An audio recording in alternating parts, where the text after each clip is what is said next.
The morning sun had just begun to rise when a girl named Shim Suae sat by the classroom window, lost in thought earlier. She had written a blog post, a personal musing about love, and whether it truly was a matter of fate. In her eyes, fate felt deeply unfair. She tucked away her modern smartphone and pulled out an old clamshell flip phone.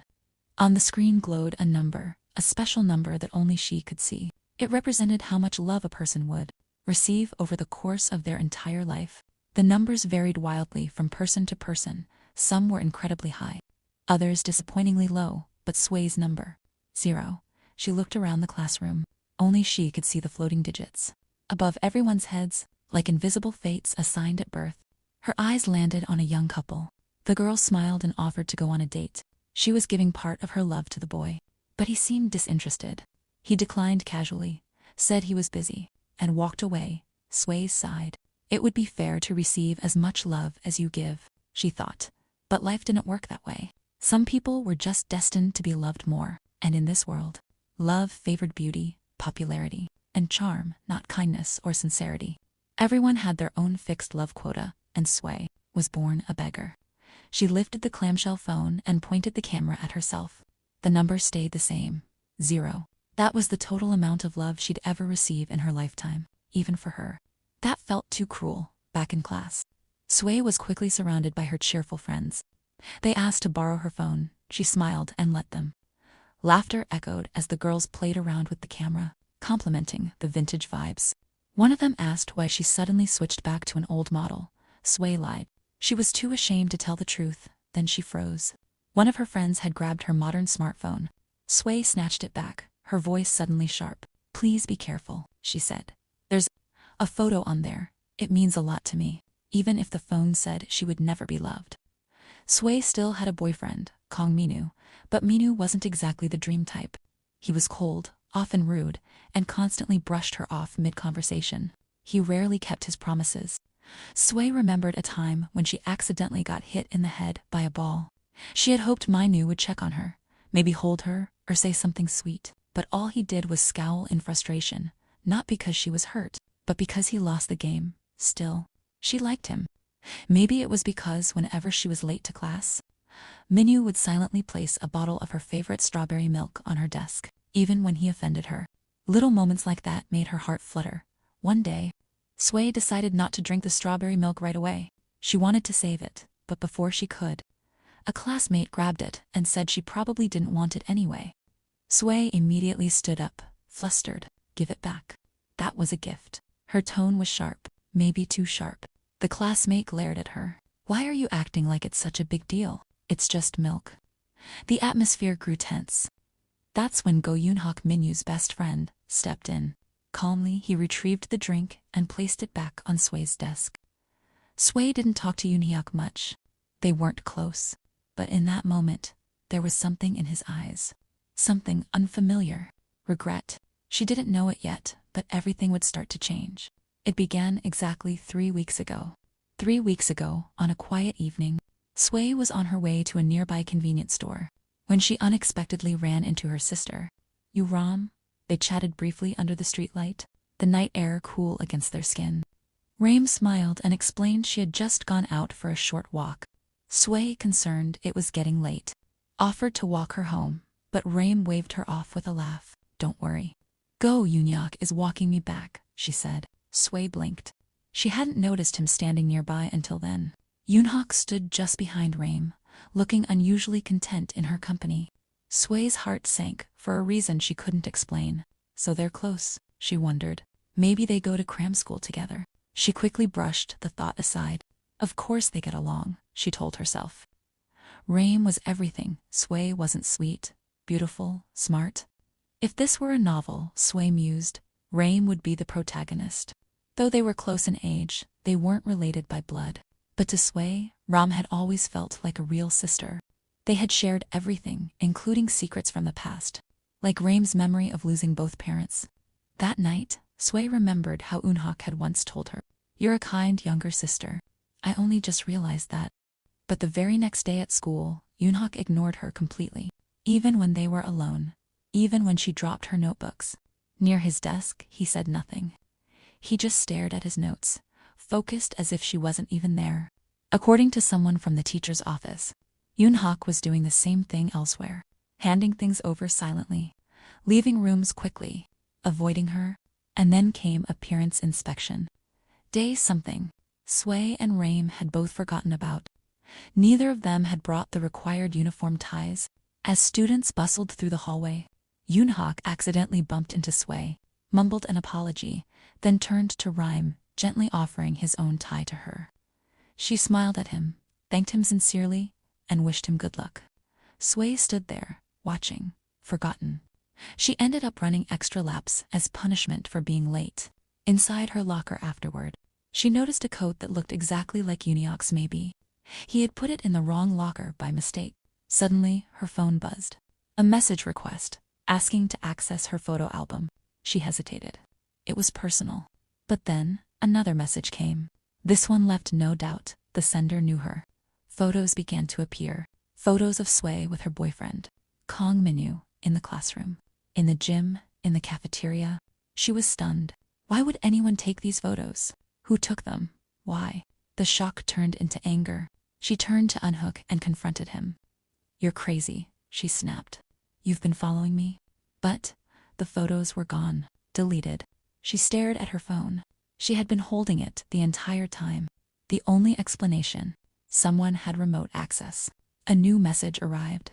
"This is a secret." Another photo. It was of the keychain she had gifted Minu, except the bear charm was missing, torn off.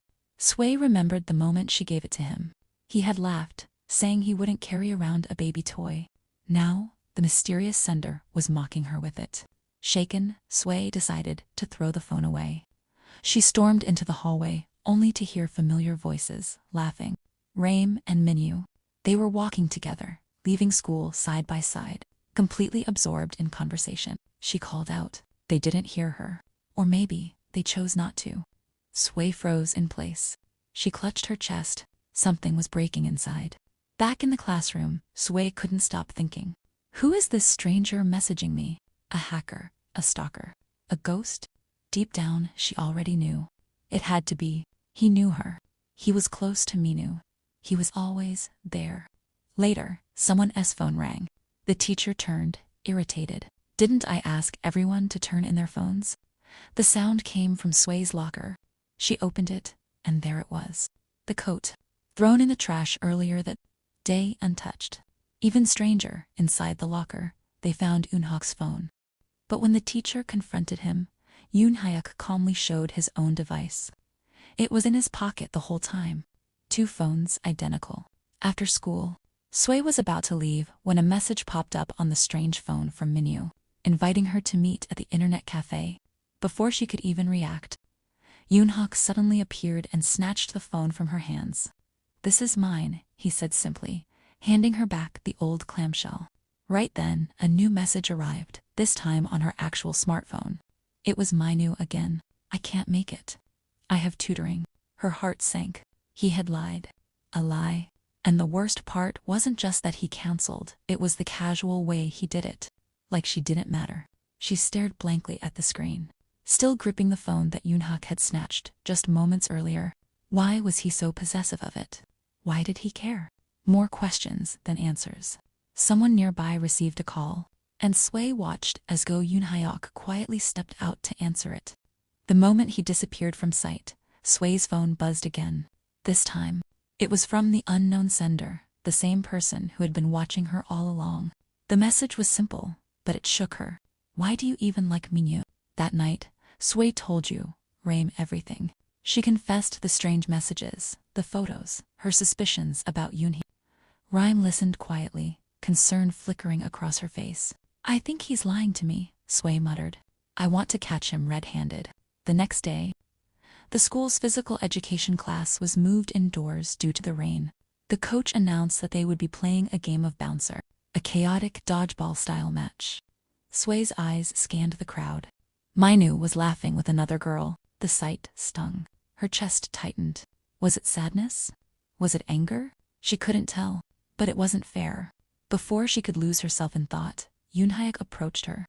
"Don't give up so easily," he said, almost softly. "You'll regret losing like this." His voice pulled her back to reality. The game started, balls flying, students ducking and diving. In the confusion, Suae reached for someone's jacket and pulled them out of the line of fire. It was Yoon. He didn't flinch. Instead, he looked at her, concerned. Across the gym, Minu called for the ball.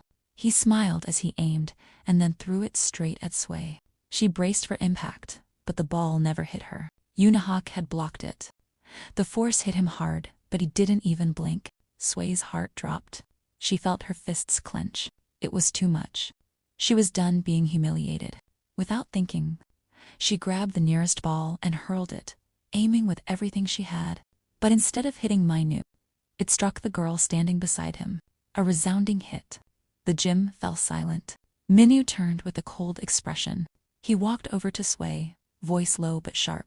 "You need to apologize." Suae froze. Apologize? That girl was just a classmate. Suae was his girlfriend. Still, everyone was watching. Whispers spread like wildfire. Before Suae could speak, Yoonyak stepped forward. "It's just a game," he said, shielding her from the moment. The tension broke. The coach continued the match. But Suae didn't finish the game. She left early, eyes glassy, emotions unraveling. Her friends noticed. They thought Minu had gone too far. She hid in the bathroom, wiping her face. Moments later, Minu messaged her again, trying to be cute, sending her strawberry milk with a sticker that read, "Sorry, let's go to the movies." For a second, she almost laughed. She replied, "Don't forget the popcorn this time." Was this still a date? Could they go back to pretending? But something felt wrong. Someone wasn't happy. Suae noticed Yoonhyuk typing something in class. But the teacher confiscated his phone before she could see it. They'd have to stay behind again. She later learned that Raim was also planning to join them at the movies. Suae didn't argue. She told herself it was fine. It wasn't. Before they left, Suae rushed to the bathroom to touch up her makeup. She didn't want to look sad. She didn't want to be the weak one again. But when she came out, she saw Yoonhak standing frozen outside the classroom. He looked pale, startled. "Hey, what are you doing here?" she asked, stepping closer. He turned slowly, as if waking from a dream, but he was too late. Suae heard it. Laughter, voices. From inside the classroom, she saw them, Minu and Raim, laughing together, standing too close, whispering like they shared a secret. Then it happened. Raim gently took Minu's hand. Suae didn't breathe. Yoonhak reacted quickly. He grabbed her wrist and pulled her into the neighboring supply room. Before they were spotted, the door shut softly behind them. Her heart pounded. They stood in silence. Footsteps passed. Laughter faded. She leaned against the wall, trembling, trying not to cry. She didn't want them to find her. Not like this. They stood like that for a long time. Then she whispered, almost to herself, "I still want to go to the movies." Yoonhak looked at her surprised. Anyone else would have been angry, but Suae just looked broken. A moment later, her phone buzzed again. A new message from the unknown number. "You're so stupid." Yoonhak walked past her silently just as the message arrived. Suae didn't go home right away that night. She sat alone on a bench near the courtyard, watching the sky turn darker. She thought about everything. She remembered the first time she told Raim about her first kiss. How she had kissed Minu on the cheek, trying to show him what real affection looked like. Raim had been so surprised. Now, it all felt like a joke. Her phone buzzed. A photo? Raim had messaged her. A picture of her and Minu laughing in a cafe. Happy.